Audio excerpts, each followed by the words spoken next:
Chapter 12. Garrett sat across from me at breakfast and watched with resigned eyes as his family exited.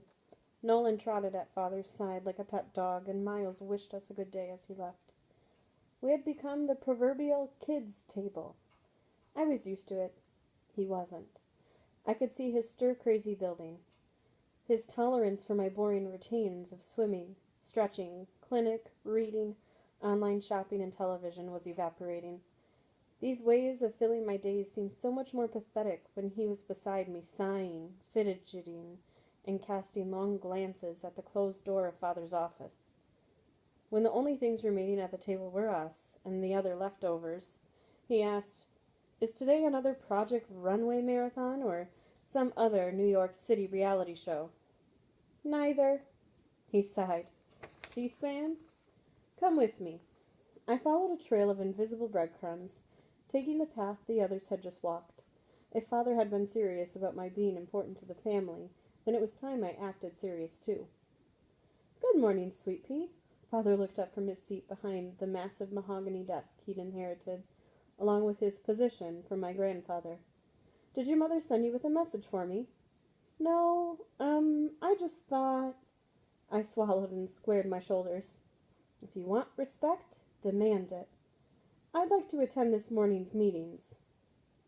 Like the clinic, Father's office hadn't been included in the architectural remodel that had curved the edges of main parts of the house. The walls in here had angles, and the furniture had corners. There were shelves and filing cabinets, a floor unforgiving travertine instead of soft cork or plush carpet. The office made me feel unsafe, unwelcomed, and that was before I considered the men inside and their harsh judgment. "Oh!" Father's voice was surprised, but I couldn't tell if he was pleased. He nodded at Garrett, who was standing beside me looking confused. "Well, find some seats. We're starting." It seemed like there were more family members than usual. Almost 24 men fitting themselves on chairs and couches, but maybe there were always this many. Or maybe it was a post-Carter thing. From my perch on a chair beside the corner bookshelf, I identified Miles' Dr. Sons, the director of the spa in Maine, plus plenty of unfamiliar faces. "Penny Pea!" Al Ward's smile made my skin crawl. He turned to the gathered men. "Remember when she used to come in here and sing and do little dances for us? Adorable." The family members exchanged nods and indulgent glances. Garrett's hand gripped the back of my chair. I gritted my teeth. "Is that why you're here today? I assume you've mastered the MNOP part by now." He laughed and grinned. "Wasn't she the most precious thing?" Inwardly I seethed and thought, "And aren't you the most vile?" But I refused to let him know that he'd gotten a reaction out of me. It would please him far too much. "Sadly, I've retired my dancing shoes. I'm here for the meeting." "How nice. Did you bring a magazine or something to keep you busy?" he asked. I raised an eyebrow and he held his gaze. "No. Did you?" Garrett coughed to cover a snort. I slowly made eye contact with each of the Ward brothers. Hugh first, in an arc on my brow. Then I met Mick's gaze briefly, but I held Jacob's until the angle of his mouth twitched from sardonic to irritated. I saved the non-Ward brother for last. Tipping my head back, I looked up at Garrett, pleased to see that he was amused and proud. Then he blinked and looked past me, his face turning anxious. I followed his gaze back to his father, whose expression promised consequences. There didn't seem to be any big gesture that called the meeting to order, just 24 pairs of eyes focusing on my father, and then him beginning to talk. "It's a numbers-heavy morning, men. Clinic financials, patient census, and donor recruitment reports." Jake's eyebrows and corners of his mouth twitched up as he glanced at me and mouthed the word Father had used.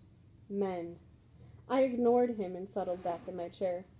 Money had always seemed abstract to me. I rarely handled bills, rarely had transactions that weren't point and click and a shipping box arriving at the gates. I knew the family made a lot, but didn't know how to quantify or comprehend it beyond that. 5 of the 6 clinics continued to bring in at least 7-figure profits last year, reported Miles. Kilney's continues to be our best earner with 14 million gross.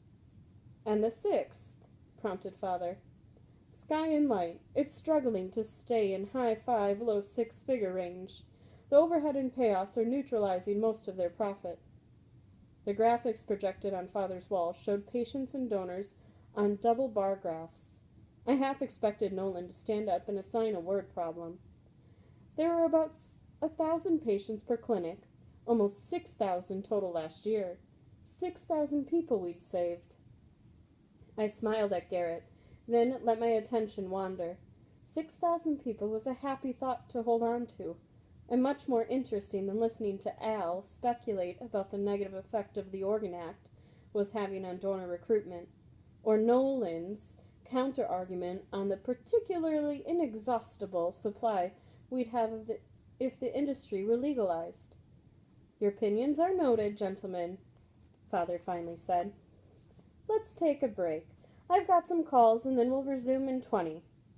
He pushed his way to me as family members' attention shifted from focus to idle chatter and trips to the kitchen for coffee.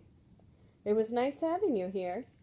Before I could reply, Father kissed the top of my head. I'll see you both at lunch.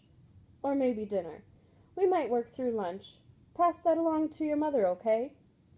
The dismissal caught me off guard. He was gone before I processed it, and Garrett was standing, forcing a path through the clusters of men. I stomped after him. Miles stopped me at the door. You're a good girl, Penny. It was thoughtful of you to sit through that for Garrett. He always had a kind word for me.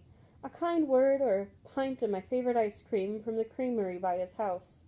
But it hadn't occurred to me, until this very minute, that he still treated me the same way he had when I was 7.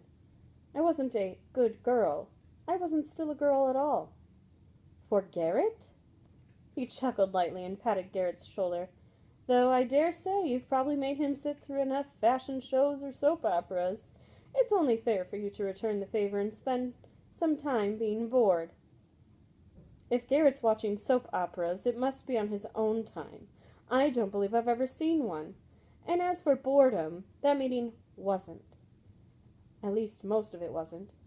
And mine weren't the only eyes caught glancing at the clock or out the window. Is this because... Pen! I froze at Garrett's use of Carter's nickname. It was deliberate. He widened his eyes and shook his head. Let's go for a swim. I need to cool down. Too many people in this office. By I, he meant you.